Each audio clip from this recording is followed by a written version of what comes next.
আসসালামু আলাইকুম। মত প্রকাশ ৭১ চ্যানেলে সকলকে স্বাগত জানাচ্ছি। আমি মুহাম্মদ ইকবাল হোসেন।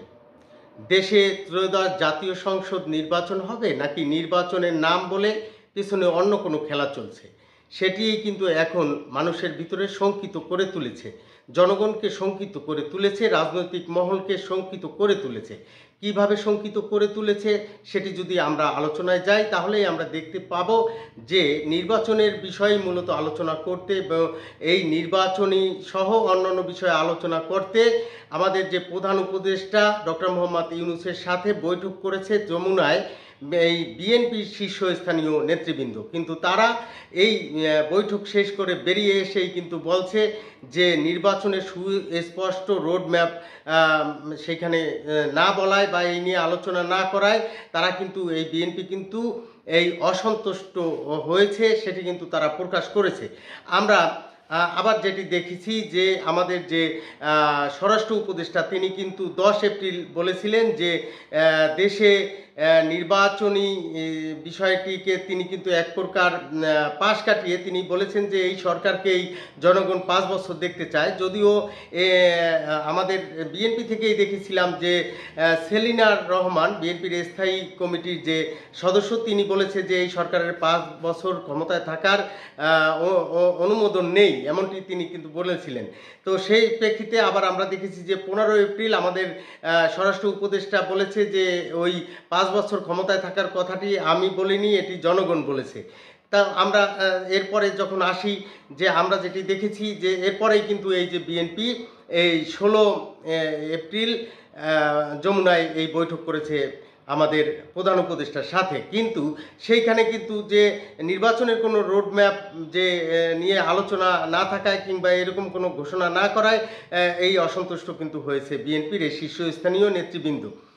আমরা এরপরে যেটি তাকাই যে আমরা দেখছি যে নির্বাচনের জন্য কিন্তু যুক্তরাষ্ট্রেরও এক প্রকার বাংলাদেশে যে একটি চাপ রয়েছে, সেটি কিন্তু আমরা এই যুক্তরাষ্ট্রের যে পররাষ্ট্র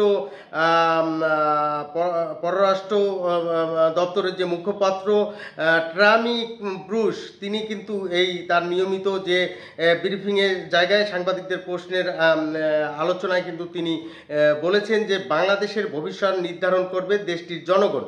অর্থাৎ এইখানে যেই জনগণের কথা আসলেই কিন্তু নির্বাচনের কথা আসে।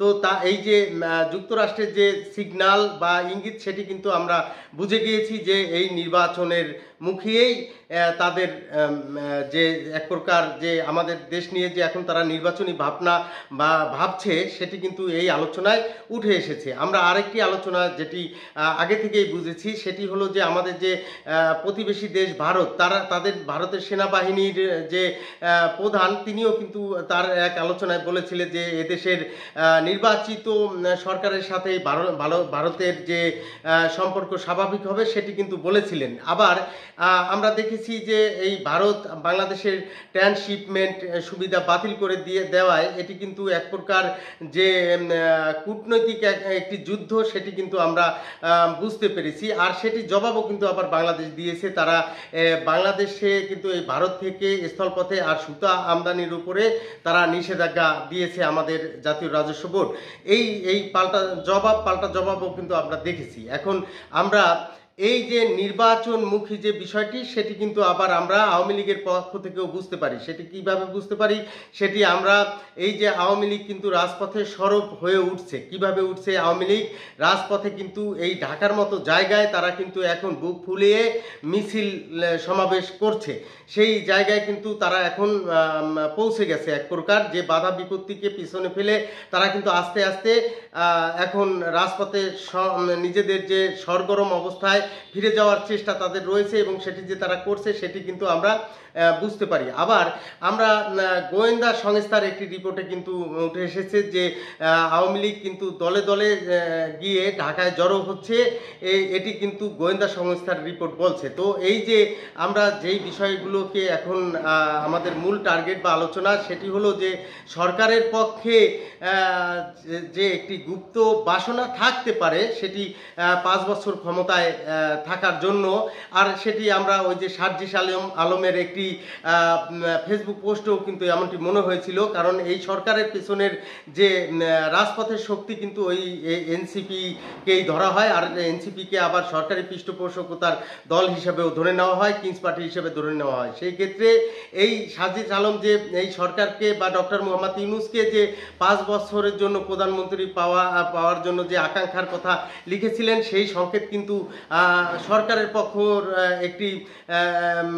একটি সংকেত আমরা ধরে নিয়েছিলাম। আবার স্বরাষ্ট্র উপদেষ্টা জাহাঙ্গীর আলম চৌধুরীর কথাও কিন্তু আমরা, তিনি যে এই সরকারকে 5 বছর জনগণ দেখতে চায়, সেই আলোচনাটিও কিন্তু আমাদেরকে সরকারের একটি বাসনার প্রকাশ বলেই আমরা ধরেছিলাম। কিন্তু এখন এই যে আওয়ামী লীগ যে জড়ো হচ্ছে ঢাকায়, গোয়েন্দা রিপোর্ট, আবার আওয়ামী লীগ রাজপথে সরব হচ্ছে, অন্যদিকে আমরা যেটি দেখলাম যে বিএনপিও এই ডক্টর মোহাম্মদ ইউনূসের সাথে বৈঠক করে এসে যে তাদের অসন্তুষ্টির কথা যে প্রকাশ পেয়ে গেছে, এটিও কিন্তু আমাদেরকে একটি নতুন মাত্রা যোগ করে রাজনৈতিক আলোচনায় বা রাজনৈতিক ভাবনায়। সেটি হলো সামনে, তাহলে যেহেতু আওয়ামী লীগ রাজপথে আন্দোলন সংগ্রাম করার জন্য মুখিয়ে রয়েছে, আর অন্যদিকে আবার বিএনপিও এখন তারা নির্বাচন চাচ্ছে দ্রুত সময়ে, আর সেই জায়গায় যেহেতু নির্বাচনী রোডম্যাপ ঘোষণা না করায় মুখে সরকার নির্বাচনের কথা বললেও কাজে কর্মে সেই বাস্তবায়ন হয়তো বিএনপি দেখতে পাচ্ছে না,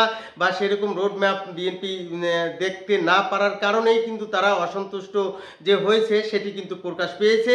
এখন আমরা এমন জায়গায় বসে রয়েছি, সেই জায়গাটি থেকে রয়েছে যে আমরা সরকারের পক্ষ থেকে কি নির্বাচনকে না দিয়ে অন্য কোনো পন্থা নেওয়ার কোনো পরিকল্পনা রয়েছে কিনা সেটি একটি বিষয়। আর অন্যটি বিষয় রয়েছে যে আমাদের বহির্বিশ্বের দেশগুলো কিন্তু এখন যে নির্বাচন চায়, বাংলাদেশে জনগণের ক্ষমতা জনগণের হাতেই যে চলে যাক, জনপ্রতিনিধিদের মাধ্যমেই যে রাষ্ট্র পরিচালনা হোক, এটি কিন্তু আবার আমরা এই আমেরিকা, ভারত, তাদের কথায় কিন্তু বুঝতে পারি। এখন একটি হলো নির্বাচন সরকার দিবে না তালবাহানা করবে, আর অন্যটি হলো সরকারের কাছ থেকে নির্বাচন আদায় করে নিতে পারবে কিনা রাজপথে সেই সক্ষমতা এই বিএনপি সহ বা আওয়ামী লীগের আছে কিনা, সেটি এখন দেখার বিষয়। সেই দেখার অপেক্ষা রেখে সকলের সুস্বাস্থ্য এবং দীর্ঘায়ু কামনা করে এখনের মতো শেষ করছি।